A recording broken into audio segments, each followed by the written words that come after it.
Good evening, I'm Jim Lara. On the NewsHour tonight, the news of this Wednesday, then the latest on the far-reaching financial crisis and the response here and abroad. A presidential campaign wrap-up, plus the view from political reporters in Pennsylvania, Ohio, and Florida. The arguments in two U.S. Supreme Court cases, as reported by Marcia Coyle of the National Law Journal, and a NewsHour report about water pollution caused by stormwater runoff. Major funding for the NewsHour with Jim Lehrer is provided by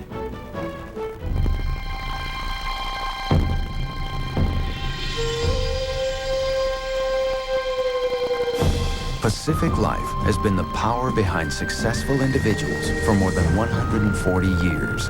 Pacific Life's strength includes assets exceeding $100 billion. So when it comes to planning for retirement, your financial professional and Pacific Life can help you reach your goals. Pacific Life, the power to help you succeed. With soaring energy prices and global climate change, there are good reasons for believing in wind. Wind energy is clean and plentiful, and it answers the call for sustainable ways to create the electricity we need. We know because our sole focus is developing technology that uses the energy of the wind to generate electricity. America has some of the world's most abundant wind resources, and Vestas is here to help harness them. Chevron, the Atlantic Philanthropies, and with the ongoing support of these institutions and foundations. And this program was made possible by the Corporation for Public Broadcasting and by contributions to your PBS station from viewers like you. Thank you. The crisis of confidence in world markets showed little sign of letting up today. Stocks kept sliding in Europe, where major indexes fell at least 5%. And in Asia, the losses were even steeper, ranging from 8 to 10%. Wall Street had a seesaw day, but the Dow Jones Industrial Average shed another 189 points to close at 92.58. The NASDAQ was down 14 points to close at 1740.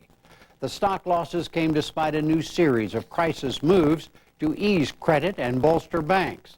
In a coordinated effort, the Federal Reserve cut its key federal funds rate by ½ point to encourage more lending between banks. The Fed's counterparts in Canada, China, and across Europe took similar actions. Officials in Washington and Wall Street generally welcomed the cuts.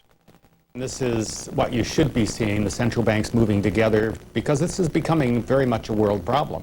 It's not just a U.S. problem anymore. It never was just a U.S. problem. And the rest of the world has to understand that they're part of the problem and need to be part of the solution. Later in the day, U.S. Treasury Secretary Paulson made his own bid to reassure the markets. He said there's no time to waste in starting the $700 billion rescue plan. But he also said getting it right is just as important. Patience is also needed because the turmoil will not end quickly and significant challenges remain ahead. Neither passage of this new law nor the implementation of these initiatives will bring an immediate end to current difficulties. Officials in Britain also moved today to stop the meltdown in stocks and credit. The British government announced it will partly nationalize leading banks for an estimated $88 billion.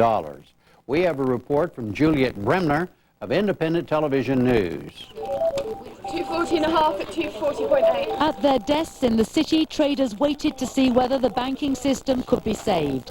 They'd got a rescue deal that seemed to deliver everything they wanted, but bizarrely, they still weren't happy. The markets plunged more than 200 points, apparently oblivious to the record-breaking Treasury handout. There were still fears that strings attached to the government money meant banks would cut dividends, and they would be less profitable businesses in the future. People aren't quite sure yet as to what exactly it means, not only for the banking sector, of which some shares have benefited today, other shares have had a bad day, have fallen again, but also all the other sectors. Businesses want help too, as nervous customers cut spending and banks charge more for loans and overdrafts. Even if this rescue package works and banks feel confident enough to start lending cash again, everybody's warning it could be weeks, if not months, before that feel-good factor filters down onto the high street and borrowers and small businesses can get their hands on affordable money. A few miles from the city, thousands of unsold cars. A sign recession is already here, but today's action might just have staved off a deeper depression. The British government urged other European nations to follow its lead in shoring up banks. And in Paris, French President Sarkozy promised new coordinated measures. He said, in the hours ahead, we will have concrete results. In Washington, the International Monetary Fund warned of a worldwide recession. It said governments can prevent an even worse outcome if they act soon. My sense is that the sense of urgency that markets are basically making extremely clear is going to force governments to basically adopt fairly coherent plans in the very near future. Under that assumption, I believe that the risk of a Great Depression is nearly nil. In another development, Iceland fell deeper into crisis as its banking system teetered toward collapse. The Prime Minister warned the country could face national bankruptcy. The economic crisis dominated the U.S. presidential campaign again today. Republican John McCain was in Bethlehem, Pennsylvania, touting his plan to have the government buy up bad home mortgages. Democrat Barack Obama spoke in Indianapolis. He cautioned against fear and said better days lie ahead. We'll have more on the campaign later in the program tonight. The U.S. Supreme Court heard arguments today on limiting the Navy's use of sonar to protect whales. Environmental groups cited evidence that sonar interferes with the whale's ability to navigate and communicate. The government argued military readiness is at stake. It also said presidential wartime powers should override environmental concerns. We'll have more on the court's day later in the program tonight. In Iraq today, a woman blew herself up in Baquba, killing at least 11 Iraqis, wounding 19 more. It was the latest in a series of bombings involving women. The former U.S. commander in Iraq, Army General David Petraeus, addressed that issue in Washington. Suicide vest attacks now is a particular problem with women, carrying them out and so forth. Down again, very substantially, but still a good bit more work needed in this particular area. And this is one of the focus areas, assassinations being the other, because that's another very pernicious activity in a situation like this that we have to focus on. The U.S. military confirmed today that recent airstrikes in Afghanistan killed far more civilians than acknowledged so far. The New York Times had reported a military investigation has found more than 30 people died in the raid last August. Up to now, American officials had said 5 to 7 civilians were killed, along with a number of militants. 2 Americans and a Japanese scientist won the Nobel Prize in Chemistry today. They were honored for research on a jellyfish protein that glows green under ultraviolet light.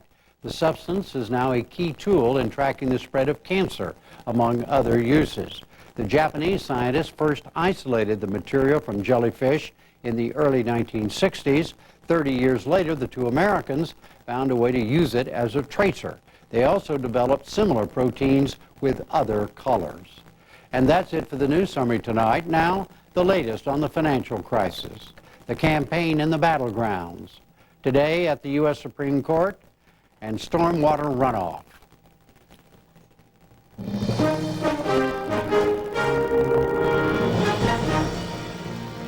Another day of financial anxieties everywhere. Jeffrey Brown has our coverage tonight.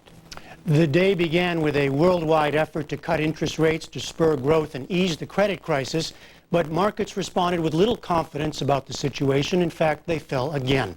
To discuss the latest, we're joined by Simon Johnson. He was chief economist at the International Monetary Fund until this past August. He's now a professor at the MIT Sloan School of Management and a senior fellow at the Peterson Institute for International Economics. Liz Ann Saunders is chief investment strategist at Charles Schwab, and Richard Thaler, professor of behavioral science and economics at the University of Chicago Graduate School of Business and the author of Nudge, Improving Decisions About Health, Wealth, and Happiness. Well, Liz Ann Saunders, I'll start with you. Today's effort by the Fed and other central bankers, how unusual was it, and what was it intended to do to turn things around? Well, I've decided to stop using the word unprecedented because I hear it constantly these days, so it's already becoming an overused word. But it is very rare to see this kind of coordinated action. You know, in the last couple of days, there had been a building view and consensus that we were likely to see a meeting, an intermeeting rate cut by the U.S. Federal Reserve. But we felt all along that what would have been much more helpful would either be a coordinated set of rate cuts or at least a series of global central bank rate cuts, and that's indeed what we got. The U.S. economy is actually more impacted by global interest rates, not just U.S. interest rates. So although clearly the market did not vote directionally up today with its move, we can't just look at single-day moves by the stock market. I think the decision by the global central banks was the right one. Simon Johnson, all week we've been talking about Europe's problems and the need for coordinated action there. Was the willingness of central bankers in Europe to participate in this a helpful sign? Yes, it was a helpful sign. It wasn't really what you needed to break the panic, the mood of panic, let's say, which is pervasive. But it was a good sign the Europeans and the U.S. could get together in this way. What about the action in Britain that we heard about with the banks? That's also pretty positive. The British announced a rather assertive bank nationalization recapitalization program. It's rather like a big Warren Buffett type program for the entire banking sector. Makes a lot of sense under the circumstances. It wasn't, again, it was a little bit like throwing pebbles into a stormy ocean, which is the phrase I'm hearing a lot these days. It's a little bit too late, a little bit too little, a little bit by themselves. The rest of the Europeans are not there yet with them. So it hasn't had the kind of effect that they were hoping for. Is that your explanation of why markets did not respond very well today? Yes, clearly there's an enormous storm out there, and what's really needed, the only thing that will turn it around, is decisive coordinated action across the G7 and maybe the G7 plus some other countries. When and if they come in with the monetary policy, the fiscal policy, and the bank support, short-term and medium-term, they'll turn it around. And they could turn it around really quickly. I think the mood can switch really fast, and you see inklings that this message is getting through to the policymakers, and the policymakers are trying to move in the right direction. So I'm a bit encouraged from today, even though overall it was a down day. Well, Richard Thaler, I just heard the word mood, which is one of the reasons we wanted you to join us here to talk about markets and behavior and how it works.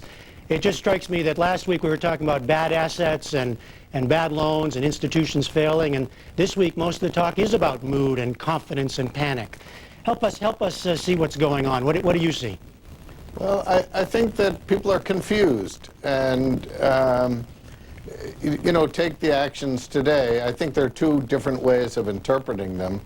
One is to say, thank God they've acted, and I should be happy. On the other hand, the other is to say, well, oh my gosh, things must be really bad for them to all agree to take this action together, the steps that were taken in England and in Iceland. So Excuse me, do you mean that the very fact that they're acting like this has a kind of counterintuitive effect? It makes people more scared? I think so, and reasonably so.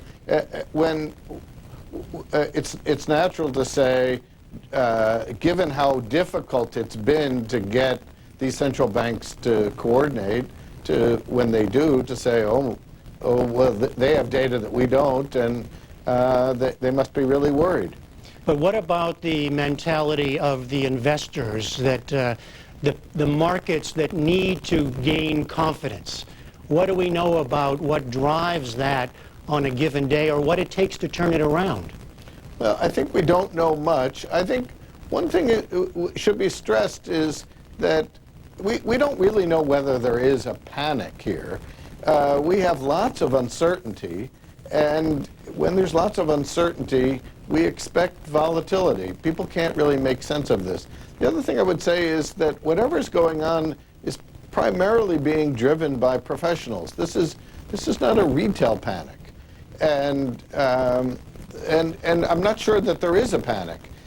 People are reacting to very real things. The credit crunch is quite real, and people in the money management side are worried about people withdrawing their money. They're having trouble borrowing, and so they have to reduce leverage, and all of that drives the prices of risky assets down. Liz Ann Saunders, what do you make of this question of panic and mood, and what is driving investors and markets right now?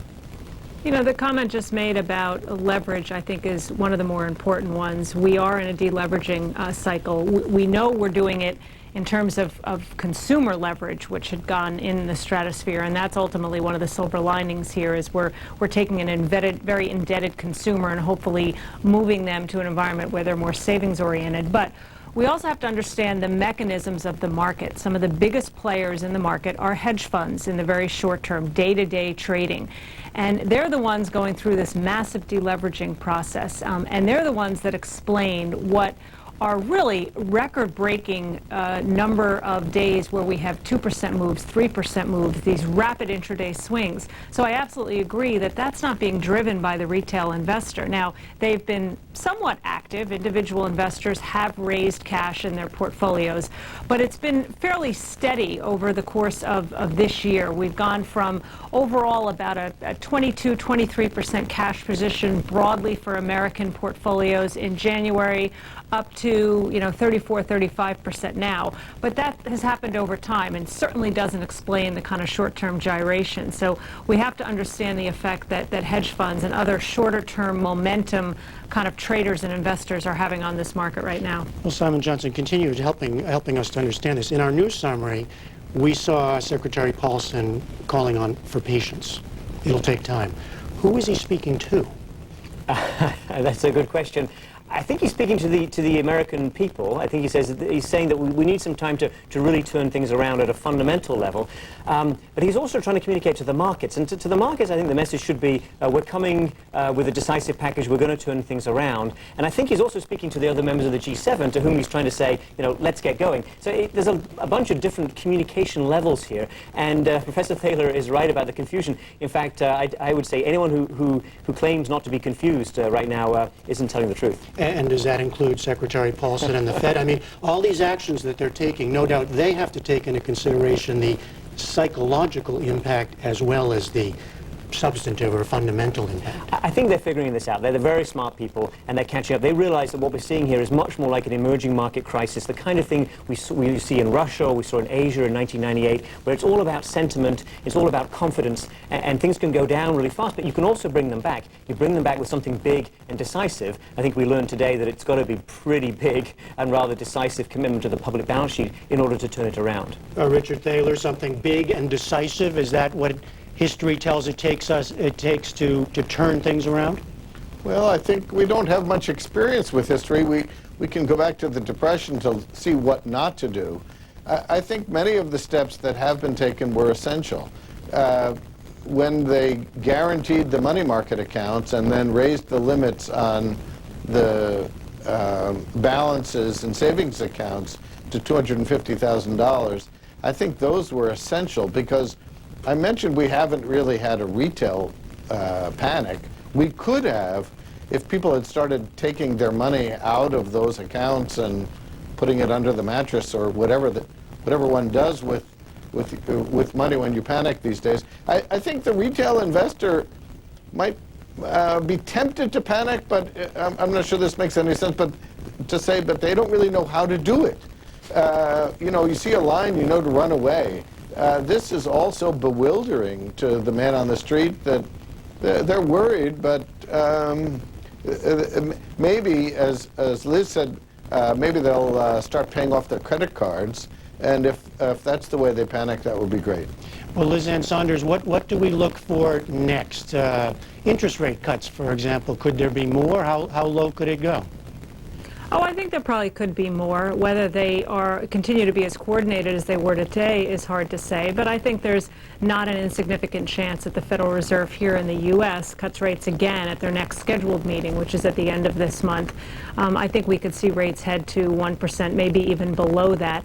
It does help to build capital, reliquify the banking system. There are a lot of consumer loans tied to the prime rate, which in turn is tied to the Fed funds rate. So it does matter in terms of at least helping bring some consumer loans down and start to feed into the demand cycle for housing. There's certainly a number of technical things that we can look at from a market perspective. The one thing I will say about panic and whether it's manifesting itself yet in the markets and whether we're seeing that kind of activity by the retail investor is that we have to think about what preceded this era. When we were at market highs, not only for the U.S. but other global markets, back last fall for the most part, really where the action had been for the several years prior was not in the U.S. equity market, but was in global equity markets, particularly emerging markets. That's where not only all the action was, it's where all the dollars were flowing, it's where all the performance was. We're seeing those markets get obliterated relative to the U.S. market. So maybe you can't still define it as panic, but we are seeing a much greater amount of selling, including by the retail public, out of international and emerging market stocks, because that's where all their buying focus had been prior to this downturn. All right, we will have to leave it there. Liz Ann Saunders and Richard Thaler and Simon Johnson here in Washington. Thank you all very much. Thank you. Thank you.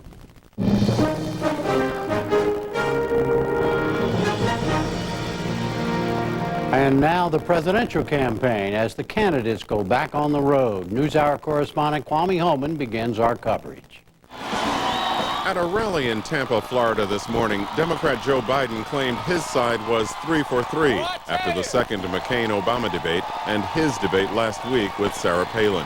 I realize I'm slightly prejudiced about our ticket, but if this was the best of 5 series, it'd be over.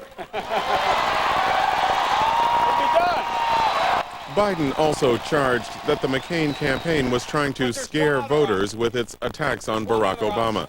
The one they have chosen is to appeal to fear with the veiled question, who is the real Barack Obama? Ladies and gentlemen, to have a vice presidential candidate raise the most outrageous inferences, the ones that John McCain's campaign is condoning, is simply wrong. Republicans John McCain and Sarah Palin campaigned together at Lehigh University in Bethlehem, Pennsylvania. Palin went first and criticized Obama's debate performance. So last night, Senator McCain talked about real and pragmatic solutions. Barack Obama talked about why he'd rather run against George Bush. And that strategy is starting to wear pretty darn thin. John McCain didn't just come out of nowhere. The American people know John McCain. They know that he's the maverick, and that's what our opponents are afraid of most. McCain followed and questioned whether Obama could be trusted to follow through on his proposals. So who is the real Senator Obama? Is he the candidate who promises to cut middle-class taxes, or the politician who voted to raise middle-class taxes? Is he the candidate who talks about regulation, or the politician who took money from Fannie Mae and Freddie Mac and turned a blind eye as they ran our economy into the ditch? McCain also talked up his proposal unveiled last night to have the U.S. Treasury purchase mortgages homeowners are struggling to pay. The dream of owning a home should not be crushed under the weight of a bad mortgage.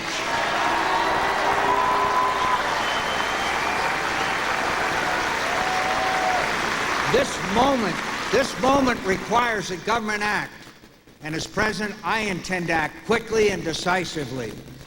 Today, a McCain advisor said the program might cost $300 billion, which could come out of the $700 billion made available in the recent financial rescue package or from Federal Housing Administration funds.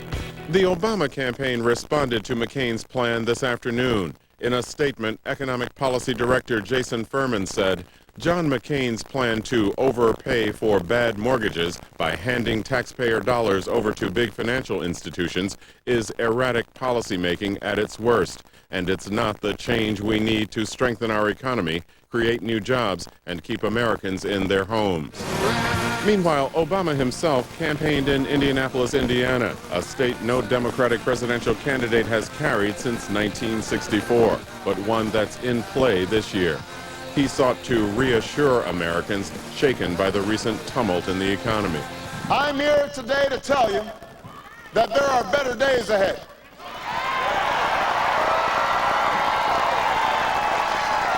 I know these times are tough, and I know that many of you are anxious about the future, but this isn't the time for fear or for panic. This is time for resolve and steady leadership.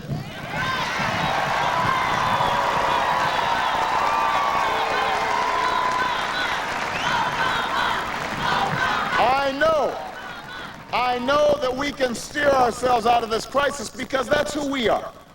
This is the United States of America. The candidates have more battleground states lined up tomorrow. Obama in Ohio, Biden in Missouri, McCain and Palin together in Wisconsin. And now to journalists in 3 of the battleground states. Adam Smith is the political editor of the St. Petersburg Times in Florida. Darrell Rowland is public affairs editor and head of polling for the Columbus Dispatch in Ohio. And Mackenzie Carpenter is a political reporter for the Pittsburgh Post-Dispatch in Pennsylvania. Adam Smith, based on polls and other measurements, where does the presidential race stand right now in Florida? Right now it's looking like a dead heat, maybe Obama up a couple points. It's neck and neck. Mackenzie Carpenter, what's the state of play in Pennsylvania? Well, Obama's taken a big lead. A couple of recent polls show him in double-digit leads, although in southwestern Pennsylvania, where I am, that lead disappears, and McCain is doing very well. Darrell Rowland in Ohio, what's the race look like?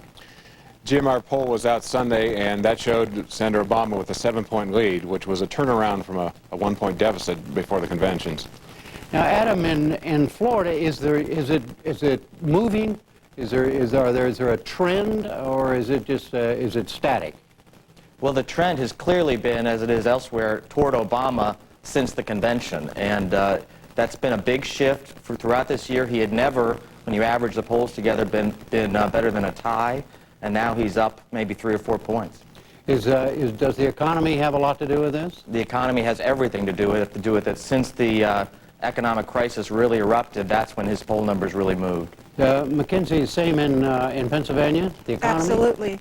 The economy is critical, but Jim, I wanted to make one point, and that is in southwestern Pennsylvania, you have a lot of Reagan Democrats, some of whom have said they will not vote for a black man, and I'm working on a story right now about the role of race in our region. I think that's going to play a big role. Well, can you quantify that? I mean, in terms of... No one can quantify it. But I was interviewing Senator Bob Casey today, and he said any politician who doesn't think race is going to be an issue in Pennsylvania certainly is stupid. That was his word. It could be 1%, it could be 5%. Whatever it is, it's going to eat into the lead that Obama seems to be having right now, which is why he's spending so much time in the eastern part of the state, which is heavily populated, Philadelphia and the collar counties, trying to boost his support there as much as possible. Darrell, what's are you picking up any of this in Ohio, the race thing? No question. Of course, you just come across the river into Ohio from southwestern Pennsylvania.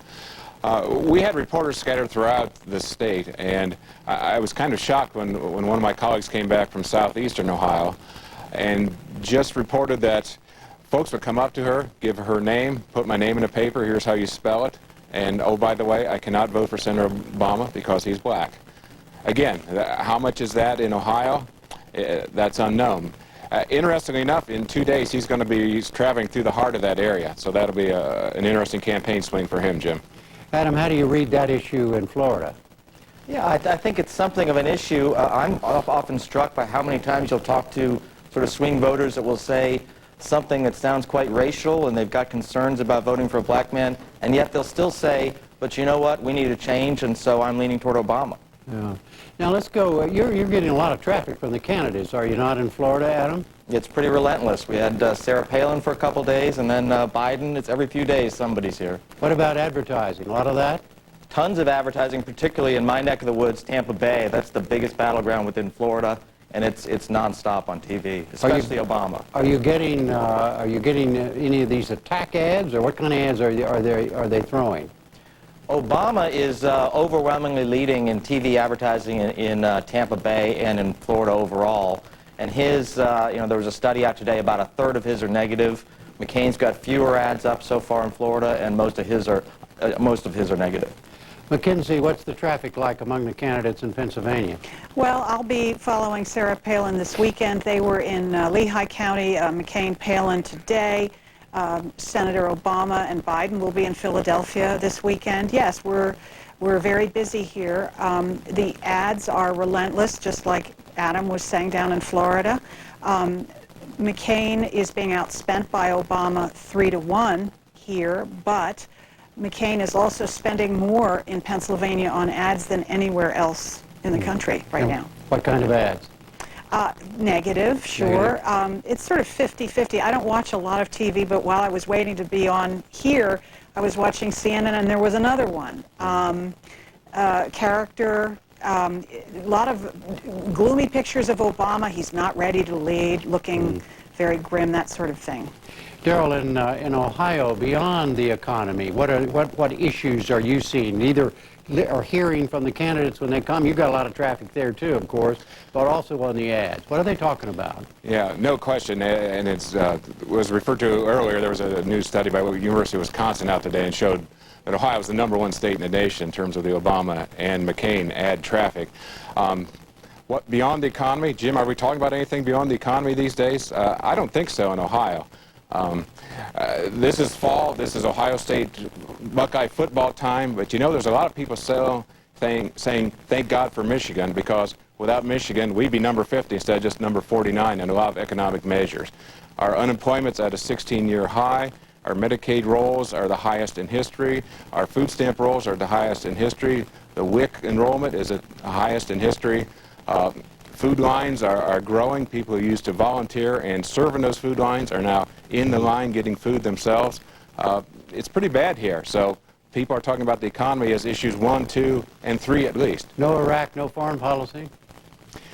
You see that there, and frankly that frustrates some of the Republicans, because they know very well that if this campaign's on the economy, that is on Barack Obama's home turf. Yeah. So there's almost like this reminder that they want to get across. Hey, you know, we are still at war.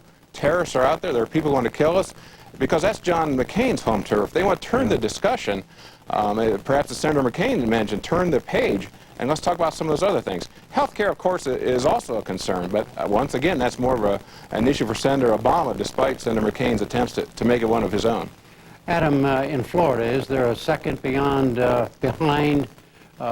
economy of any substance? Well, I would see his economic misery and probably raise it here in Florida. We're month after month, 1 or 2 in terms of foreclosures, in terms of job losses. So, you know, economy is overwhelmingly #1. Way down the line are Iraq and healthcare. What about Iraq and foreign policy, Mackenzie, in Pennsylvania? Is that a big thing to talk about? Not so much in the western part of the state. I mean, certainly we have boys here serving, boys and girls serving in Iraq. No, it's the economy. And again, in August alone, our unemployment rate jumped from 5.4% to 5.8%. Foreclosures have gone up by 60% from a year ago. Just like in Ohio and Florida, it's the economy.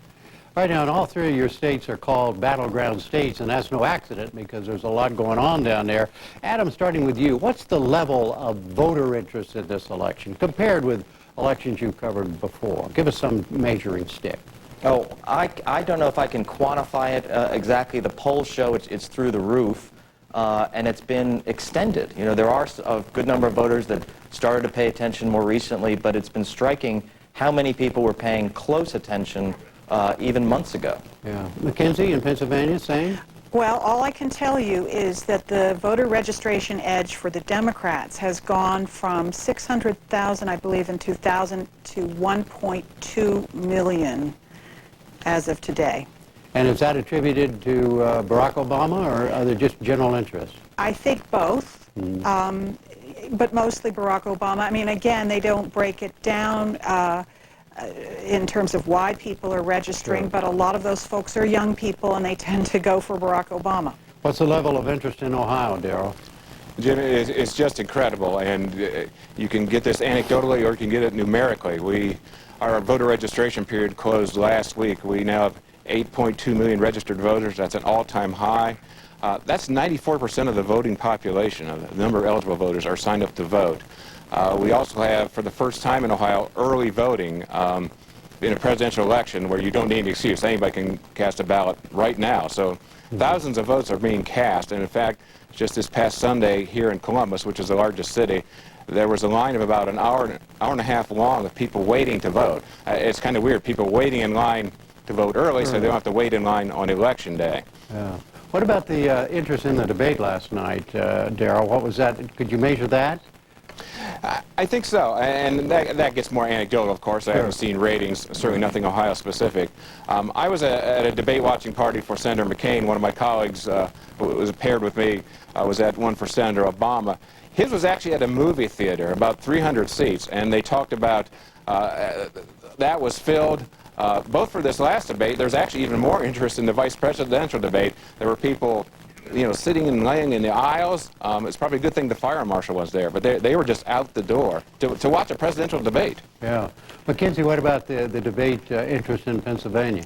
Well, we had a big debate party here for Obama supporters at the Shenley Ice skating rink, and that was a huge event. And there are also very feisty McCain supporters with lots of parties that we wrote about. So on both sides, there's been a lot of interest. And Adam, on the debate, has your newspaper done any reaction stories to last night's debate? We have not done any reaction stories to that debate. We have an ongoing focus group of undecided voters that'll be coming in shortly. That focus group, incidentally, has been striking in how much it moved toward Obama, particularly as a reaction to Sarah Palin. Mm-hmm. What about reaction in Pennsylvania, Mackenzie? Have y'all done any reporting on that? Yes, we are certainly going to be writing analysis pieces over the next few days, but I have a confession to make. I was in the newspaper today, so I don't really know what the voters were thinking. Okay, that's fine. Confession is good for the journalistic soul. Darrell, how about you? What have y'all been doing? When have y'all been doing any reporting on since last night? Absolutely. As I mentioned, we were actually at debate watching parties. We were getting that firsthand reaction. I was at a house in western Columbus suburb. A lot of Republicans sort of crammed into the family room watching the big screen. They really wanted McCain to be much more aggressive, especially going in. They really wanted some of this red meat. They liked some of the message that Governor Palin is espousing on the campaign trail. And frankly, I think maybe there's a little bit of disappointment. They didn't get it last night. I don't know if it was the town hall format or Senator McCain's choice, but there was just a little bit of frustration. And of course, time is growing short. Sure. Well, I must say, Darrell, Mackenzie, and Adam, it sounds to me like the three of you, at least, are having a really good time during this election year. It's always a mixed blessing. We love it if you're into politics, but it's a lot of hours, too. Yeah. A lot of hours, Mackenzie and Adam as well, right? I'll be working all weekend. Thank you. Okay. All right. Thank you all three very much. Thanks, Jim.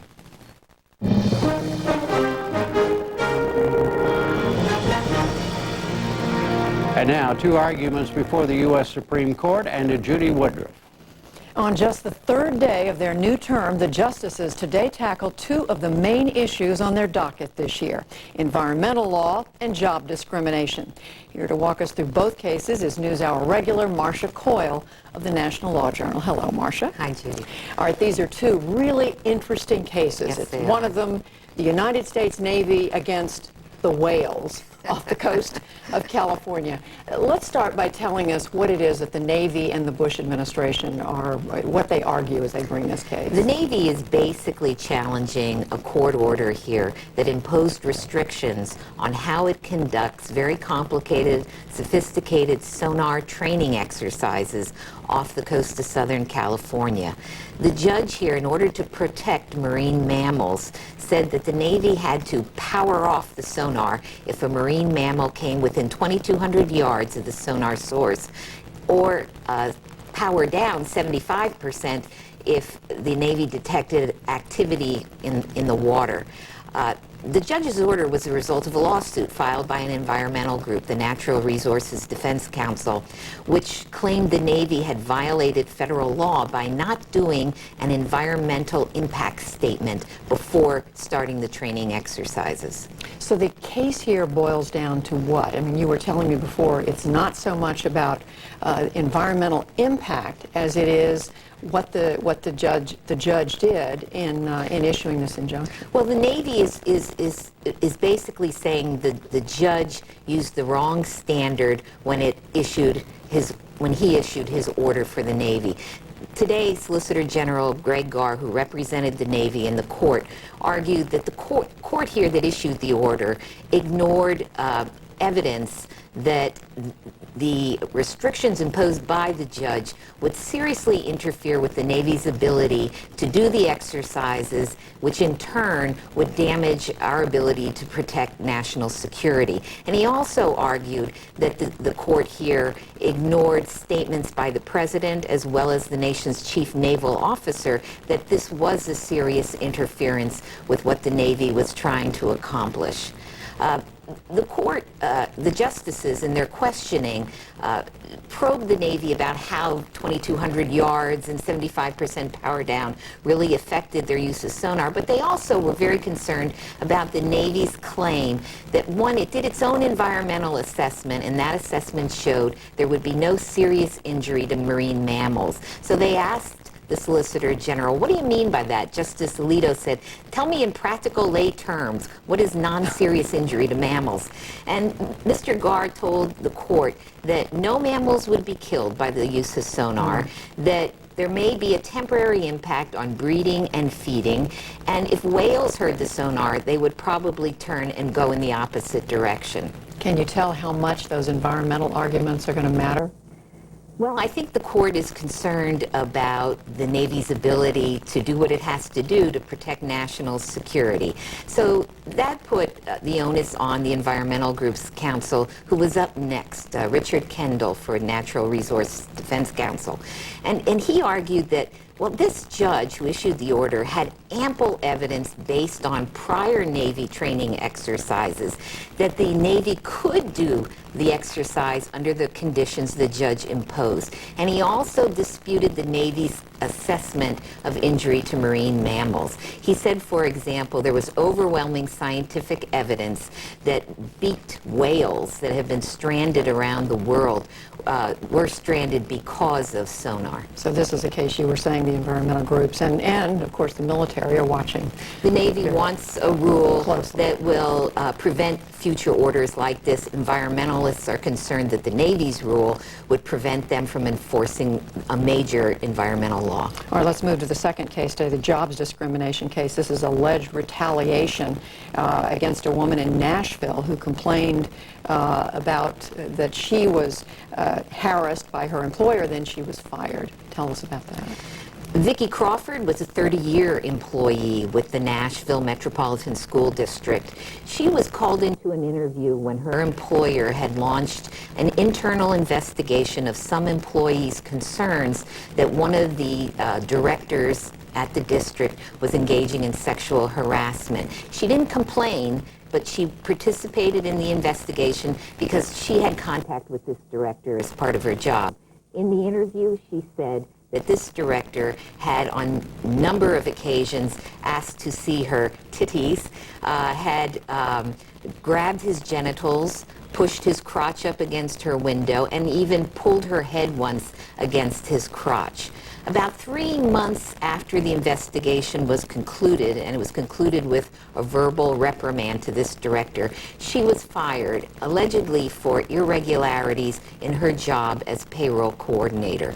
She sued, claiming the employer retaliated against her for her testimony in the investigation.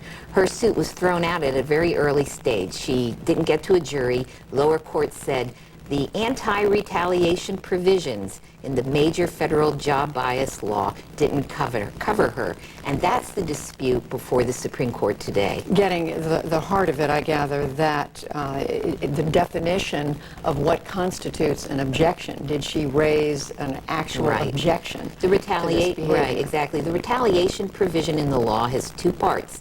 An employee is protected if the employee opposes the illegal discriminatory act, or if the employee participates, testifies, assists in any way in an investigation under Title VII. Her lawyer, Professor Eric Schnapper, argued that her situation fit right within that. The opposing lawyer for the school district sees the language in those two provisions much narrower. And I saw the Chamber of Commerce filed an amicus brief. These cases, because they're worried about other employees. The competing concerns here are if employees who participate in their employer's investigation aren't protected against retaliation, they won't cooperate because they'll fear they'll lose their jobs. Business fears that if they are protected, an employee can immunize himself or herself for years from any adverse action by their boss simply because they participated in an internal investigation of harassment. All right. One was job discrimination. The other one was the Navy versus the whales. And there's more to come. Yes. Marcia Coyle, thanks very much. My pleasure.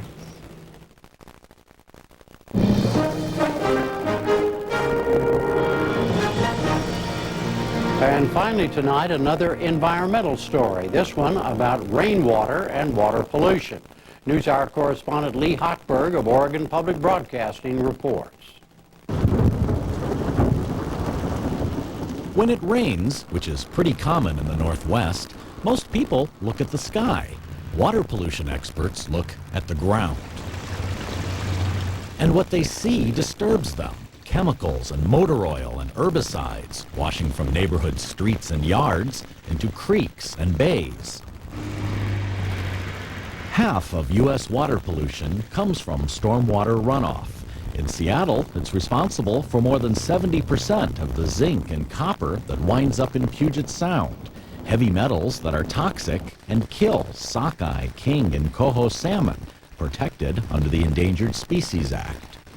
Well, this is the typical type of development that we're seeing now, and there are better ways of doing it.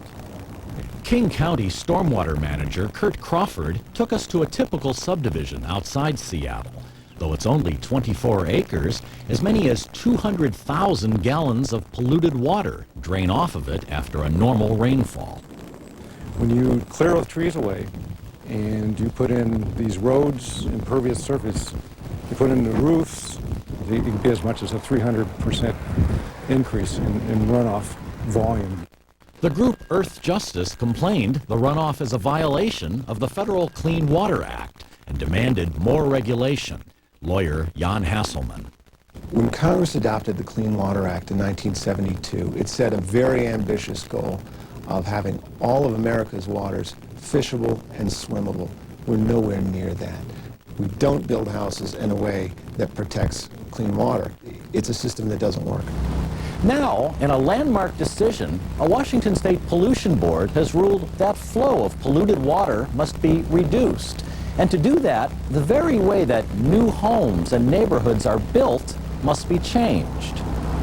So this is a really simple technique that we use to capture the roof water runoff through a downspout system. The ruling requires developers like Linda Pruitt of suburban Seattle use low-impact development strategies, or LIDs, on the homes they build, strategies that limit how much rainwater flows off of them. We can redirect this water through a pipe that takes the roof water and directs it to the rear of the lot. It bubbles up here and infiltrates forward through this beautiful ornamental swale planted with all kinds of thirsty plants, including reeds and grasses and some blueberries. Pruitt, whose company touts itself as being green, implemented the techniques voluntarily because they actually reduced her costs of handling stormwater.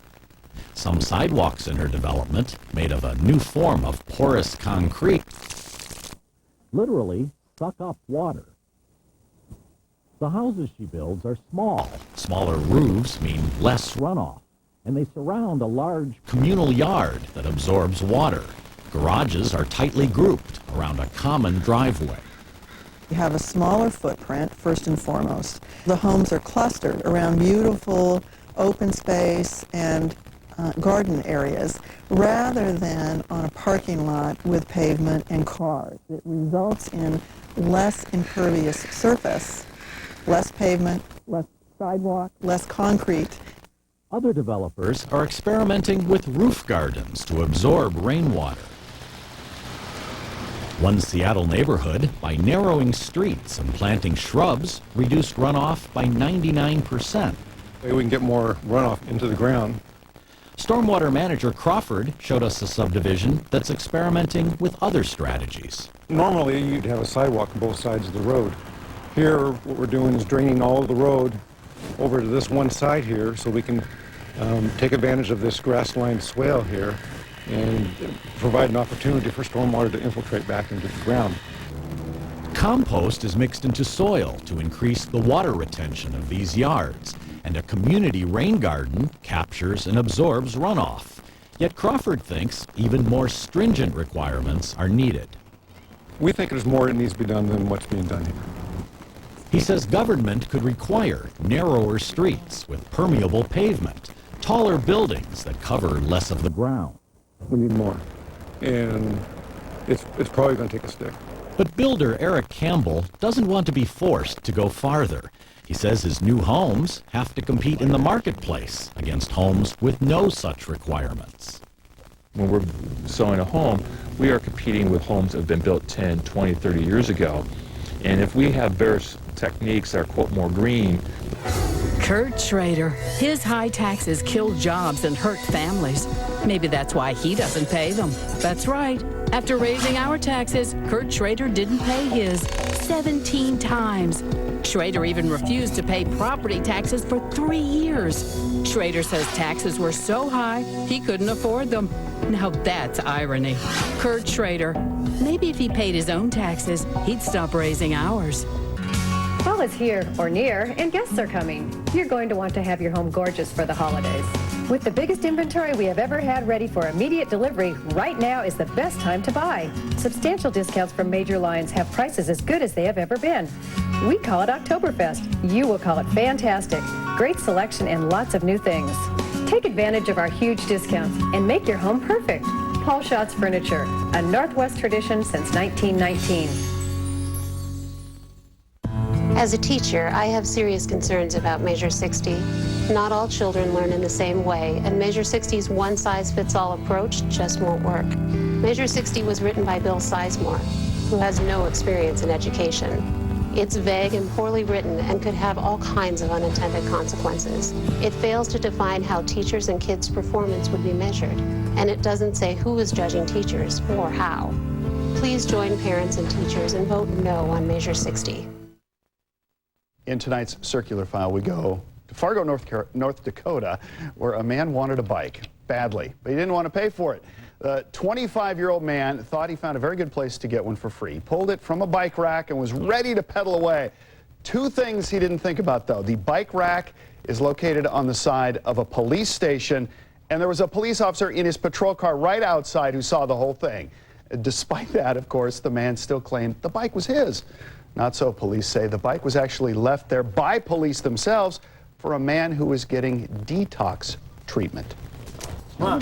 You don't have to be smart to be a criminal. Poorly, didn't he? I'd say so, at least at a couple of levels. That's it for us. Thanks very much for joining us. We'll see you again tomorrow for K2 News.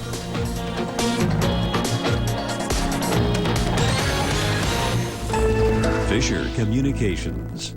Marmoleum, floor covering that's healthy, hygienic, natural, and easy to clean. And Linoleum City has the largest selection of in-stock Marmoleum, the best floor covering nature has to offer. Linoleum City, best price, best service. The U.S. Chamber of Commerce is responsible for the content of this advertising. Healthcare is vital. That's why Gordon Smith voted to ensure Oregon seniors have better access to healthcare and affordable prescriptions. Smith supported funding for health technology and cutting-edge scientific research so Oregon families can live longer, healthier lives. And Smith supports doctors and patients making healthcare decisions, not government bureaucrats. Call Gordon Smith. Tell him to keep working for better healthcare. Saved by Zero. Now, for limited time only, you can get amazing zero APR financing on your favorite Toyota. Saved by Zero. That's 0% financing on 11 different models featuring Toyota's legendary quality. No other car brand can make this offer. So hurry in now and see how much Zero can save you on a new Toyota. Saved by Zero. Saved by Zero. Spirit Mountain Casino is celebrating our 13th birthday with our 13 Candles and Cash promotion. This birthday bash is so huge, we're giving away over $170,000 in celebration. Come and play on 13 big party days this month. Earn promotional entries using your Coyote Club card and better your chance of winning. Come party with us. Who knows? With over $170,000 to be given away, you might just go home with the best birthday present ever. 13 Candles and Cash. Going on now at Spirit Mountain Casino.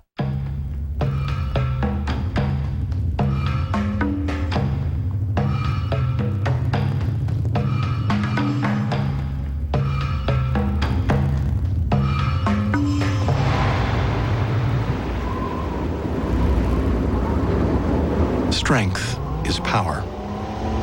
Introducing the all-new TL, the most powerful Acura ever built. Gordon Smith and George Bush. Billions and billions in tax breaks for big oil and corporations that ship jobs overseas. And now, a blank check for Wall Street. But for working families, there's Jeff Merkley. Balanced the state budget, created the Rainy Day Fund.